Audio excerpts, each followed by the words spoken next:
వందే మాతరం సనాతన వజ్రాకి స్వాగతం. స్వాతంత్ర ఉద్యమానికి మూలం సనాతన ధర్మం అనే సిరీస్లో ఇది చివరి ఎపిసోడ్. ముందు చేసిన 5 ఎపిసోడ్లలో ఎందరో ఉద్యమ వీరులు వారు తీసుకున్న సనాతన ధర్మంలోని స్ఫూర్తి మనం చూసాం. ఏ మణిపూర్ అయితే ఆఖరిగా బ్రిటిష్ వాళ్ళకి అడ్డుగా నిలబడి పోరాడిందో అదే మణిపూర్ని ఆజాద్ హింద్ ఫౌజ్ మొదటి స్వాతంత్ర భరత భూమిగా గెలుచుకుంది. అలా మెల్లగా ఆజాద్ హింద్ ఫౌజ్ ఇంకా నేవీ తిరుగుబాటు ద్వారా స్వతంత్రం అనే కళ నిజమైంది.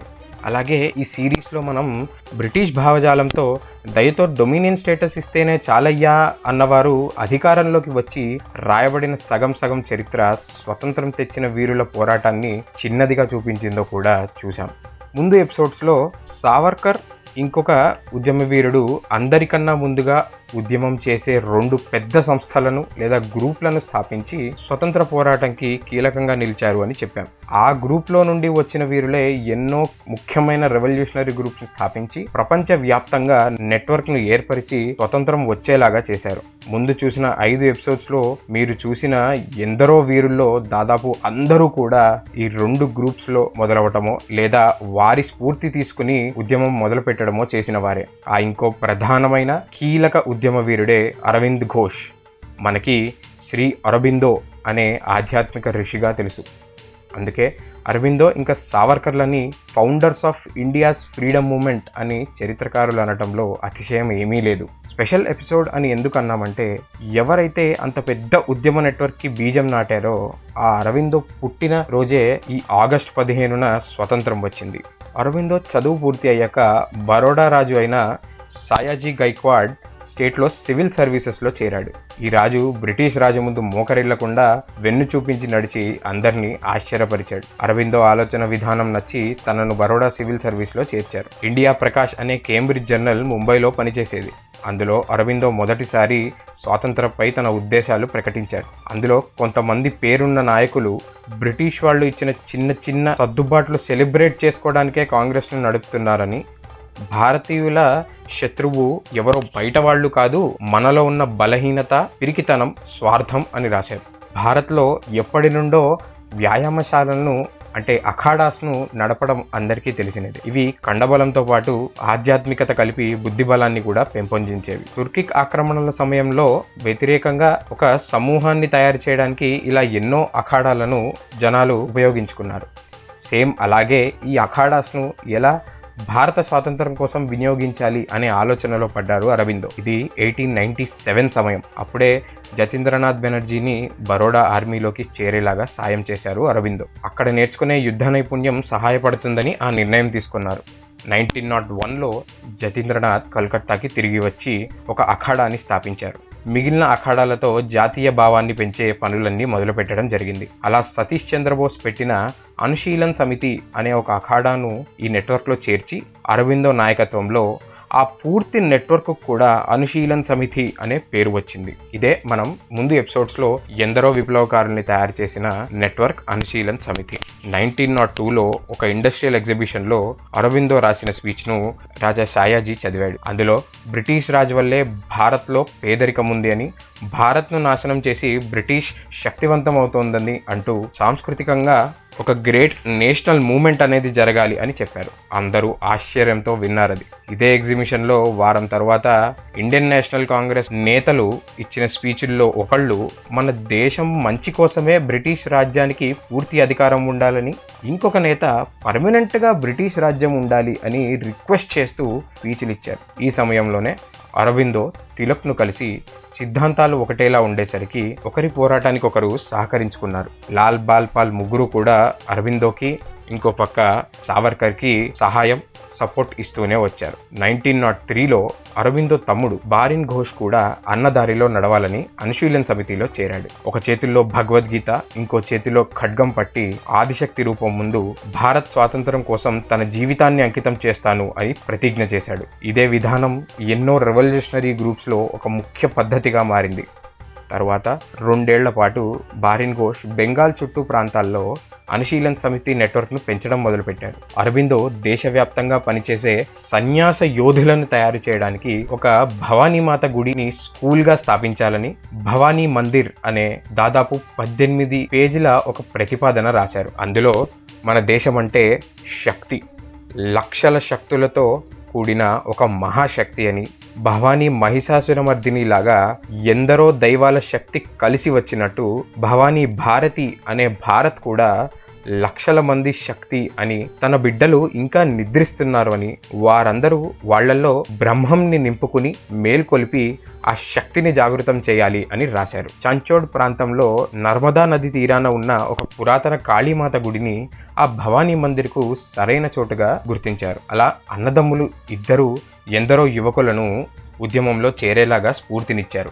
దేశవ్యాప్తంగా భాగా జతిన్, సచీంద్రనాథ్ సన్యాల్ వంటి వారు కూడా తరువాత కాలంలో ఈ అనుశీలన్ సమితి బ్రాంచెస్ స్థాపించే ఉద్యమాన్ని మొదలుపెట్టారు. 1906లో ఇద్దరూ కలిసి యుగాంతర్ అనే పత్రికను మొదలుపెట్టారు. అంటే ఒక కొత్త యుగం. స్వామి వివేకానంద తమ్ముడు కూడా ఇందులో ఎడిటర్గా మారాడు. బిపిన్ చంద్రపాల్ మొదలుపెట్టిన వందే మాతరం పత్రికలో రాయటానికి అరవిందోను అడిగారు. ఇలా 2 పత్రికల్లో చెంపపెట్టు లాంటి రచనలు వెంటనే అలల్లాగా వచ్చేవి. మానిక్ టోలాలో బాగన్బరి గార్డెన్ హౌస్ అనే అనుశీలన్ సమితి హెడ్ క్వార్టర్స్ను బారిన్ ఘోష్ మొదలుపెట్టాడు. ఇక్కడే కొందరు యువ ఉద్యమకారులతో సమావేశం పెట్టారు. చిన్న తుపాకీలు పోగు చేసినప్పటికీ పెద్దగా ఆయుధాల నైపుణ్యం లేదు. అప్పుడే హేమచంద్ర దాస్ను 1906లో బాంబు తయారీ నేర్చుకోవడానికి ఫ్రాన్స్కి పంపారు. అక్కడే సావర్కర్ అనుచరుడైన పాండురంగ బాపట్తో పరిచయం ఏర్పడింది. ఇద్దరూ కలిసి అక్కడ ఉన్న ఉద్యమకారులతో పనిచేశారు. పేలుడు పదార్థాల తయారీ విధానాలు ఉన్న ఒక 70 పేజీల రష్యన్ మాన్యువల్తో హేమచంద్ర కోల్కత్తాకి వచ్చాడు. అప్పటికి బారిన్ ఘోష్ ఉల్లాస్కర్ దత్ అనే ఒక నిపుణుడితో కలిసి పనిచేయడం మొదలుపెట్టాడు. 1907లో లెఫ్టినెంట్ గవర్నర్ ఆండ్రూ ఫేజర్ ఉన్న ట్రైన్ను పేల్చేశారు. కానీ ఫేజర్ తప్పించుకున్నాడు. అరవిందోకి ఇది కాస్త తొందరపాటుగానే అనిపించింది. బ్రిటిష్ వారు ఆల్రెడీ తన ఇల్లుపై వందే మాతరం పత్రిక ఆఫీస్పై నిఘా పెట్టారు. బ్రిటిష్ రాజ్కు అరవిందో రచనలు ఎందరో యువకులను ఉద్యమం కోసం ఐక్యం చేస్తున్నాయి అని అర్థమైంది. కానీ అరవిందో తన రచనలు చాలా తెలివిగా రాయడంతో డైరెక్ట్గా బ్రిటిష్ కోర్టులో నిరూపించే అవకాశం లేకపోయింది. జుగాంతర్ పత్రికలో కొందరిని అదే నెపంతో అరెస్ట్ చేశారు. డగ్లస్ కింగ్స్ఫర్డ్ అనే ఒక జడ్జి స్వదేశీ వీరులకు కఠినమైన శిక్షలు వేయటం పేరున్నవాడు. డగ్లస్ కి బుద్ధి చెప్పాలి అని బారిన్ అనుచరులతో నిర్ణయించుకున్నాడు. ఈ టాస్క్ ప్రఫుల్ల చాకి, ఖుదీరామ్ బోస్ లకి నియమించారు. కానీ ఇక్కడ ఒకే రకమైన బళ్లల్లో ఆ జడ్జి ఇంకా మిగిలిన వాళ్ళు ప్రయాణం చేయడంతో కాస్త కన్ఫ్యూజన్ ఏర్పడింది. డగ్లస్ తప్పించుకున్నాడు. ఖుదీరామ్, ప్రఫుల్ల తప్పించుకునే ప్రయత్నం చేశారు. కానీ ఖుదీరామ్ను అరెస్ట్ చేసి ఉరితీయగా ప్రఫుల్ల ఆ ప్రయత్నంలోనే ఆత్మార్పణం చేసుకున్నాడు. బ్రిటిష్ వాళ్ళకి ఫేజర్ మీద, డగ్లస్ మీద అటాక్ చేసింది అరవిందో అనుచరుడే, అది లీడ్ చేసింది అరవిందోనే అని అనుమానం వచ్చింది. 1908లో బారిన్ ఇంకా అనుచరులను గార్డెన్ హౌస్లో ఆధారాలతో సహా అరెస్ట్ చేశారు. అరవిందోను తన ఇంట్లో రాత్రిపూట అరెస్ట్ చేశారు. వీరందరినీ అలీపూర్ జైల్లో పెట్టారు. ఇదే తరువాత అలీపూర్ బాంబ్ ట్రయల్స్గా దేశమంతా ప్రచారమైంది. బారిన్ ఏదోలాగా 2 తుపాకీలను జైల్లోకి వచ్చేలాగా చూశాడు. కనియాలాల్ దత్కు, సత్యేన్ బోస్కు ఈ తుపాకులు ఇచ్చారు. నరేంద్రనాథ్ గోస్వామి అనే అనుచరుడు బ్రిటిష్ వాళ్ళు పెట్టిన టార్చర్ని తట్టుకోలేక లొంగిపోయి అనుశీలన్ సమితి గురించి సమాచారం ఇస్తున్నాడు అని తెలిసింది. ఆ ఇద్దరు ఉద్యమకారులకి కాపాడాలి, ఆ నెట్వర్క్ పాడయ్యే లోపల నరేంద్రనాథ్ను ఆపాలి అని జైల్లోనే అతన్ని కాల్చేశారు. కన్యాలాల్ను, సత్యేన్ను ఉరి తీసేశారు బ్రిటిష్ వాళ్ళు. ఈ సంఘటన బయట ఉన్న అనుశీలన్ సమితి సభ్యులను ఇంకా ఉద్రేకతతో పనిచేసేలా చేసింది. ప్రఫుల్లను ఖైదు చేసిన పోలీసును కూడా అంతం చేశారు. బ్రిటిష్ వాళ్ళు సమితిపై ఇంకా ఎక్కువ రైడ్స్ చేయడం మొదలుపెట్టారు. అలీపూర్ కేస్ హియరింగ్ కంటిన్యూ అయ్యాయి. అరవిందో చిత్తరంజన్ దాస్ను లాయర్గా తీసుకున్నారు. మనం ముందు ఎపిసోడ్స్లో చూసిన నేతాజీకి రాజకీయ గురువైన చిత్తరంజన్ దాసే ఈ లాయర్. ఈ బ్రిటిష్ వారు ఎంత ప్రయత్నించినా అరవిందోకు ఆ దాడులకి ఆధారం చూపించలేకపోయారు. 1909లో బారిన్ ఘోష్కు, ఉల్లాస్కర్ దత్తుకు కాలాపానీ జైల్లో జీవిత ఖైదు వేశారు. అరవిందోను ఇంకో దారి లేక విడుదల చేశారు. అరవిందో ఇప్పుడు ఒక నేషనల్ హీరోగా బయటికి వచ్చాడు. తిలక్ వంటి వారు జైల్లో ఉన్న ఆ సమయంలో జాతీయవాదులైన నేషనలిస్ట్ నాయకులందరికీ కూడా అరవిందోయే అతిపెద్ద నాయకుడిగా నిలిచాడు. వందే మాతరం, జుగాంతర్ పత్రికలను బ్రిటిష్ వాళ్ళు మూసేశారు. జూన్లో కర్మయోగిన్ అనే పత్రికను ప్రారంభించారు అరవిందో. దేశవ్యాప్తంగా ఈ పత్రిక హిట్ అయింది. హిందీ, తమిళ్, బెంగాలీ ఎడిషన్స్ ప్రచారమయ్యాయి. దేశవ్యాప్తంగా అరవిందో ప్రసంగాలు చేశారు. అలాంటి ప్రసంగంలో చాలా ప్రముఖమైనది ఉత్తరపార ప్రసంగం. అందులో ఉన్న మాటలివి: హిందూ దేశం అనేది సనాతన ధర్మం నుండి పుట్టింది. ఆ ధర్మంతోనే అది ఉంటుంది, పెరుగుతుంది. సనాతన ధర్మం తరుగున పడితే, ఒకవేళ సనాతన ధర్మం అనేది కనుమరుగు అవ్వటం సాధ్యం అయ్యే అవకాశం అనేది ఉంటే గనక ఈ దేశం కూడా దానితోనే కనుమరుగవుతుంది. సనాతన ధర్మమే జాతీయత. ఇదే నేను మీకు ఇచ్చే సందేశం. ఈ సనాతన ధర్మం, ఈ ఆధ్యాత్మికత అంతా కూడా ఆయనకి జైల్లో ఉన్నప్పుడు శ్రీకృష్ణ పరమాత్మ ద్వారా దొరికిన ప్రేరణగా ఆయన చెప్పారు. ఇలా సనాతన ధర్మం అనేది దేశ జాతీయకు మూలం అంటూ చెప్పారు. దాని అర్థం మతోన్మాదం కాదు. అంతేకాక సనాతన ధర్మ సిద్ధాంతం అనేది కేవలం భారత్కు పరిమితం కాదు, ప్రపంచానికి పనికొచ్చే విశ్వ సిద్ధాంతం అని చెప్పారు. ఒక రకంగా చెప్పాలంటే ఈ సిరీస్కు ఈ పేరు పెట్టడానికి కారణం అరవిందో ఇచ్చిన సందేశమే. ఇలా జాతీయతను ఎంతో మందిలో నింపి స్వతంత్ర పోరాటం వైపు నడిపారు. అందుకే స్వతంత్ర ఉద్యమానికి మూలం సనాతన ధర్మం. 1910లో బ్రిటిష్ వారు మళ్ళా అరబిందోను అరెస్ట్ చేసే ప్లాన్ వేశారు. వారి చేతుల్లో పడకుండా అనుశీలన్ సమితి సభ్యుల సహాయంతో పాండిచ్చేరికి చేరారు. దేశంలో జరిగే పరిణామాలు అన్ని అవగాహనలో ఉంటున్నప్పటికీ ఎక్కువగా ఆధ్యాత్మికత, భక్తి, సాంస్కృతిక అంశాలపై మక్కువ వచ్చింది. మెల్లగా రాజకీయాలకు దూరంగా ఉండడం మొదలైంది. ఉద్యమ వీరుడైన అరవిందో ఘోష్ ఇప్పుడు శ్రీ అరవిందో అనే ఋషిగా మారారు. ఆయన రచనల్లో ఈ నిర్ణయం ఎందుకు తీసుకున్నారు అన్నది కనిపిస్తుంది. ఆయన ఉద్దేశంలో ఆయన తయారు చేయాలి అనుకున్న ఉద్యమ క్రాంతిని, ఒక సమూహ జాతీయ శక్తిని ఆయన తయారు చేశారు. ఇప్పుడు ఆయనకి ఒక కొత్త కర్తవ్యం ఉంది అని భావించారు. బ్రిటిష్ వారిని తరిమేశాక భారత ప్రజల్ని భావదారిద్ర్యం నుండి బయటికి తేవాలి. 200 ఏళ్ల పాటు బానిసత్వంలో వాళ్ళు మన సభ్యత పట్ల న్యూనతాభావం అనేది కలిగించారు. ఎందరో ప్రముఖ నాయకులు వేదాల్ని, ఉపనిషత్తుల్ని మూఢనమ్మకంగా చూడడం మొదలుపెట్టారు. ఆధునికత లేదా డెవలప్మెంట్ అంటే కేవలం పాశ్చాత్య ధోరణి, వెస్టర్నైజేషన్ అని నమ్మటం మొదలుపెట్టారు. అందుకే ఇప్పుడు భారత సభ్యతలో మూలాల్ని దేశానికి, ప్రపంచానికి మళ్ళా నేర్పాలి అని ఆ నిర్ణయం తీసుకున్నారు. అలా పాండిచ్చేరిలో ఆయన ఆధ్యాత్మిక ప్రయాణం మొదలైంది. తన తమ్ముడు భారిన్ ఘోష్ జైలు నుండి తప్పించుకుని మళ్ళా రెండోసారి సెల్యులార్ జైలుకి వెళ్ళి విడుదల అయిన తరువాత ఇంకో పత్రిక నడిపారు.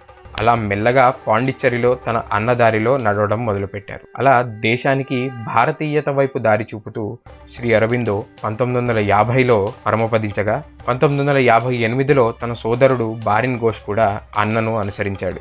ఏ అరవిందో సావర్కర్లు అయితే మొదటగా సనాతన ధర్మ మూలాలతో ఉద్యమ స్ఫూర్తిని నింపి తరతరాలుగా ఎదిగిన స్వతంత్రం తెచ్చే ఉద్యమానికి పునాది నాటారో, స్వతంత్రం వచ్చాక మిగిలిన అతి తక్కువ ఉద్యమ నాయకుల్లో వాళ్ళిద్దరూ ఉన్నారు. ఇలా ఎందరో వీరుల త్యాగమే మనం అనుభవిస్తున్న స్వాతంత్రం. అయినా ఇప్పటికీ 70 ఏళ్లగా పురుగులాగా పెరుగుతున్న బ్రిటిష్ భావజాలం, సెపరేటిస్ట్ భావాలు దేశాన్ని పీడించే ప్రయత్నం చేస్తున్నాయి. అందుకే ఈ ఉద్యమ గురువులు నేర్పినట్టు సనాతన ధర్మం చెప్పే జాతీయతను మన అందరిలో నింపుకుందాం. ఒకడు నమ్మిన సిద్ధాంతం కోసం, ఒకడు రాజకీయ లబ్ధి కోసం స్వార్థంతో దేశాన్ని ముక్కలు చేయాలని, భారతమాతను, దేశాన్ని, జాతీయ జెండాను అవమానించే మాటలు, పనులు చేస్తున్నారు. ఇలాంటి కుట్రలు చేసే వారందరి చెంపలు, చెవులు పగిలేలాగా, గుండెలు అదిరేలాగా భారత్ మాతాకి జై, వందే మాతరం అని గర్వంగా అనండి. పూర్తి వందే మాతరాన్ని పాడి భవానీ భారతీ మాతను కీర్తించండి. మీ అందరికీ స్వాతంత్ర దినోత్సవ శుభాకాంక్షలు. భారతీయత, భారతీయ ఐక్యతను కాపాడండి. ఈ వీడియోని మీ బంధుమిత్రులతో, అతి ముఖ్యంగా విద్యార్థులతో, యువతతోటి షేర్ చేయండి. మన ధార్మిక చైతన్యం ఈ దేశ రక్షణకి, ఈ దేశ స్వాతంత్రానికి ఎలా పునాది నాటిందో మరింత మందికి తెలిసేలాగా ఈ వీడియోని షేర్ చేయండి. యూట్యూబ్ మరింత మందికి వీడియో చూపించేలాగా లైక్ చేయండి. కమెంట్స్ లో జై హింద్, వందే మాతరం అని మీ మద్దతు తెలపండి. సనాతన వజ్రకి సబ్స్క్రైబ్ చేసుకుని కొత్త వీడియోస్ నోటిఫికేషన్ కోసం బెల్ ఐకాన్ ని క్లిక్ చేయండి. మీ సపోర్ట్ అందించండి. ఇంకో వీడియోలో మళ్ళీ కలుద్దాం. జై శ్రీరామ్, జై భారత్.